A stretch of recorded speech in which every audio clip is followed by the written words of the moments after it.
ನಮಸ್ಕಾರ. ಈ ಅದ್ಭುತವಾದ ವಿಶ್ಲೇಷಣೆಗೆ ಸ್ವಾಗತ.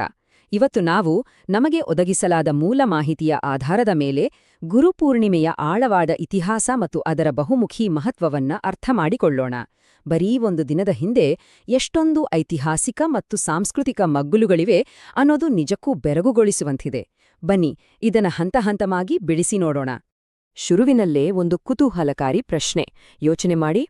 ಒಂದು ಪ್ರಾಚೀನ ಕ್ಯಾಲೆಂಡರ್ ದಿನಾಂಕ, ಒಬ್ಬ ಶ್ರೇಷ್ಠ ಆಧ್ಯಾತ್ಮಿಕ ಬೋಧಕ ಮತ್ತೆ ಒಬ್ಬ ಪ್ರಮುಖ ದೇವರು, ಇವರ ಮಧ್ಯೆ ಇರೋ ಕನೆಕ್ಷನ್ ಏನು? ಹೌದು, ಆಷಾಢ ಪೂರ್ಣಿಮೆ, ಗೌತಮ ಬುದ್ಧ ಮತ್ತೆ ಶಿವನ ನಡುವಿನ ಆ ಅದ್ಭುತ ಸಂಪರ್ಕವನ್ನ ಅರ್ಥಮಾಡಿಕೊಳ್ಳುವುದೇ ಈ ವಿಶ್ಲೇಷಣೆಯ ಮುಖ್ಯ ಉದ್ದೇಶ.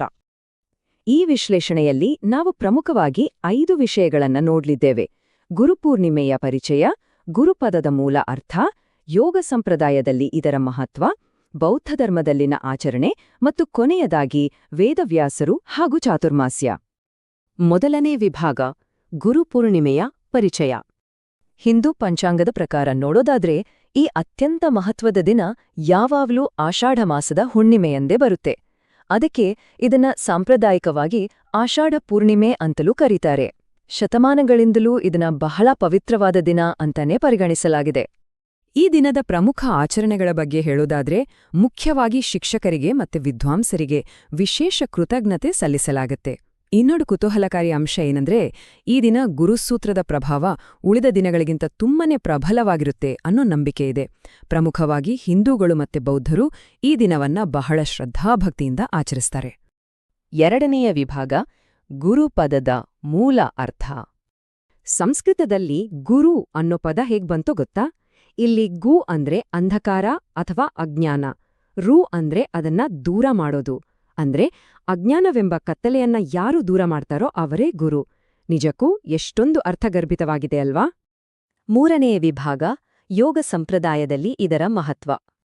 ಯೋಗ ಸಂಪ್ರದಾಯದಲ್ಲಿ ಇದೊಂದು ಬರೀ ಹಬ್ಬ ಅಲ್ಲವೇ ಅಲ್ಲ, ಸಾಕ್ಷಾತ್ ಶಿವನೇ ಮೊಟ್ಟಮೊದಲ ಬಾರಿಗೆ ಆದಿಗುರುವಾಗಿ ರೂಪುಗೊಂಡ ಐತಿಹಾಸಿಕ ದಿನ ಇದು. ಹೌದು, ಇದೇ ದಿನ ಶಿವನು ಆ 7 ಜನ ಶ್ರೇಷ್ಠ ಋಷಿಗಳಿಗೆ ಅಂದ್ರೆ ಸಪ್ತರ್ಷಿಗಳಿಗೆ ಯೋಗವಿದ್ಯೆಯನ್ನ ಧಾರಿಯೆರೆದನು. ಮಾನವಕುಲಕ್ಕೆ ಮೊದಲ ಬಾರಿಗೆ ಜ್ಞಾನದ ಪ್ರಸಾರ ಆದ ಮಹತ್ವದ ಘಟನೆ ಇದು. ನಾಲ್ಕನೇ ವಿಭಾಗ, ಬೌದ್ಧ ಧರ್ಮದಲ್ಲಿನ ಆಚರಣೆ. ಬೌದ್ಧ ಧರ್ಮದ ಕಡೆ ನೋಡಿದ್ರೆ ಅವರಿಗೂ ಕೂಡ ಇದೇ ದಿನ ಬಹಳ ವಿಶೇಷ. ಯಾಕೆಂದ್ರೆ ಜ್ಞಾನೋದಯ ಆದ ಮೇಲೆ ಗೌತಮ ಬುದ್ಧನು ಸಾರನಾಥದಲ್ಲಿ ತನ್ನ ಪ್ರಥಮ ಧರ್ಮೋಪದೇಶವನ್ನ ನೀಡಿದ್ದು ಇದೇ ಆಷಾಢ ಪೂರ್ಣಿಮೆಯ ದಿನದಂದು. ಇವೆರಡನ್ನೂ ಅಕ್ಕಪಕ್ಕ ಇಟ್ಟು ನೋಡದೆ ಎಷ್ಟು ಆಶ್ಚರ್ಯ ಆಗತ್ತೆ ನೋಡಿ. ಒಂದೆಡೆ ಯೋಗ ಸಂಪ್ರದಾಯದಲ್ಲಿ ಶಿವನು ಸಪ್ತರ್ಷಿಗಳಿಗೆ ಜ್ಞಾನವನ್ನ ನೀಡ್ತಾನೆ, ಮತ್ತೊಂದೆಡೆ ಬೌದ್ಧ ಸಂಪ್ರದಾಯದಲ್ಲಿ ಗೌತಮ ಬುದ್ಧ ತನ್ನ ಮೊದಲ ಉಪದೇಶ ನೀಡ್ತಾನೆ.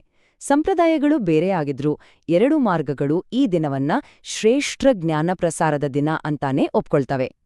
5ನೇ ಮತ್ತು ಅಂತಿಮ ವಿಭಾಗ, ವೇದವ್ಯಾಸರು ಮತ್ತು ಚಾತುರ್ಮಾಸ್ಯ. ಹಿಂದೂ ಧರ್ಮದಲ್ಲಿ ಈ ದಿನಕ್ಕೆ ಮತ್ತೊಂದು ಫೇಮಸ್ ಹೆಸರಿದೆ, ಅದೇ ವ್ಯಾಸ ಪೂರ್ಣಿಮೆ. ಶ್ರೇಷ್ಠ ಗುರುಗಳಾದ ವೇದವ್ಯಾಸ ಮಹರ್ಷಿಗಳಿಗೆ ಈ ದಿನವನ್ನ ವಿಶೇಷವಾಗಿ ಮೀಸಲಿಡಲಾಗಿದೆ. ಮಹರ್ಷಿ ವೇದವ್ಯಾಸರಿಗೂ ಇದೇ ದಿನಕ್ಕೂ ಇರೋ ಕನೆಕ್ಷನ್ ಬಹಳ ವಿಶೇಷವಾದದ್ದು. ಅವರು ಹುಟ್ಟಿದ್ದೂ ಇದೇ ದಿನ. ಅಷ್ಟೇ ಅಲ್ಲ, ಆಷಾಢ ಶುಕ್ಲ ಪಕ್ಷದಲ್ಲಿ ಬ್ರಹ್ಮಸೂತ್ರಗಳ ರಚನೆಯನ್ನ ಅವರು ಶುರು ಮಾಡಿದ್ರು ಮತ್ತು ಇದೇ ದಿನ ಆ ಶುಕ್ಲಪಕ್ಷ ಕೊನೆಗೊಳ್ಳುತ್ತೆ. ಹಾಗಾಗಿ ಅವರ ಸ್ಮರಣಾರ್ಥವಾಗಿ ಇವತ್ತು ಬ್ರಹ್ಮಸೂತ್ರಗಳನ್ನ ಪಠಣ ಮಾಡಲಾಗುತ್ತೆ. ಮತ್ತೊಂದು ಪ್ರಮುಖ ಆಚರಣೆ ಅಂದ್ರೆ ಚಾತುರ್ಮಾಸ. ಮಳೆಗಾಲದ ಈ 4 ತಿಂಗಳಲ್ಲಿ ಬರುವ ಗುರುಪೂರ್ಣಿಮೆಯಂದು ಸನ್ಯಾಸಿಗಳು ತಮ್ಮ ಗುರುಗಳಿಗೆ ವಿಶೇಷ ಪೂಜೆ ಸಲ್ಲಿಸ್ತಾರೆ. ಇದು ಅವರ ಶಿಸ್ತು ಮತ್ತು ಆಧ್ಯಾತ್ಮಿಕ ಬದ್ಧತೆಯ ಸಂಕೇತ. ಈ ಚಾತುರ್ಮಾಸದಲ್ಲಿ ಸನ್ಯಾಸಿಗಳ ಆಚರಣೆಗಳು ಹಂತಹಂತವಾಗಿ ನಡೆಯುತ್ತವೆ. ಮೊದಲನೆಯದಾಗಿ ಅವರು ಪ್ರಯಾಣ ನಿಲ್ಲಿಸಿ ಒಂದೇ ಕಡೆ ನೆಲೆಸ್ತಾರೆ. ಎರಡನೆಯದಾಗಿ ತಮ್ಮ ಗುರು ಪರಂಪರೆಗೆ ಪೂಜೆ ಸಲ್ಲಿಸ್ತಾರೆ. ಮತ್ತು ಮೂರನೆಯದಾಗಿ ಭಕ್ತರಿಗೆ ಪ್ರವಚನಗಳ ಮೂಲಕ ಜ್ಞಾನವನ್ನ ಹಂಚ್ತಾರೆ. ಈಗ ಈ ಸಾರಾಂಶವನ್ನ ಒಮ್ಮೆ ಗಮನಿಸಿ. ಒಂದೇ ದಿನವನ್ನ ಬೇರೆ ಬೇರೆ ದೃಷ್ಟಿಕೋನಗಳಲ್ಲಿ ಹೇಗೆ ಗೌರವಿಸಲಾಗುತ್ತೆ ಅನ್ನೋದು ಇಲ್ಲಿ ಸ್ಪಷ್ಟವಾಗುತ್ತೆ.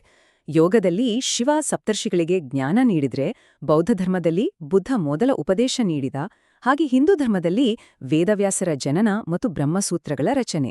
ಬೇರೆ ಬೇರೆ ದಾರಿಗಳಾದ್ರೂ ಗುರಿ ಒಂದೇ. ಖಂಡಿತವಾಗಿಯೂ ಎಲ್ಲಾ ಸಂಪ್ರದಾಯಗಳಲ್ಲೂ ಅಜ್ಞಾನದ ಕತ್ತಲೆಯನ್ನ ಹೋಗಲಾಡಿಸುವವರ ಕಡೆಗೆ ಕೃತಜ್ಞತೆ ಸಲ್ಲಿಸುವ ಒಂದು ಅದ್ಭುತವಾದ ಆಚರಣೆಯೇ ಈ ಗುರುಪೂರ್ಣಿಮೆ. ನಮ್ಮೊಳಗಿನ ಅಂಧಕಾರವನ್ನ ದೂರ ಮಾಡೋಕೆ ಪ್ರತಿದಿನ ಹೊಸದೇನನ್ನಾದ್ರೂ ಕಲಿಯೋ ಪ್ರಯತ್ನ ನಾವ್ಯಾಕೆ ಮಾಡ್ಬಾರ್ದು? ಇಷ್ಟೆಲ್ಲಾ ವಿಚಾರಗಳನ್ನ ಒಳಗೊಂಡ ಈ ವಿಶ್ಲೇಷಣೆಯಲ್ಲಿ ಜೊತೆಯಾಗಿದ್ದಕ್ಕೆ ತುಂಬು ಹೃದಯದ ಧನ್ಯವಾದಗಳು.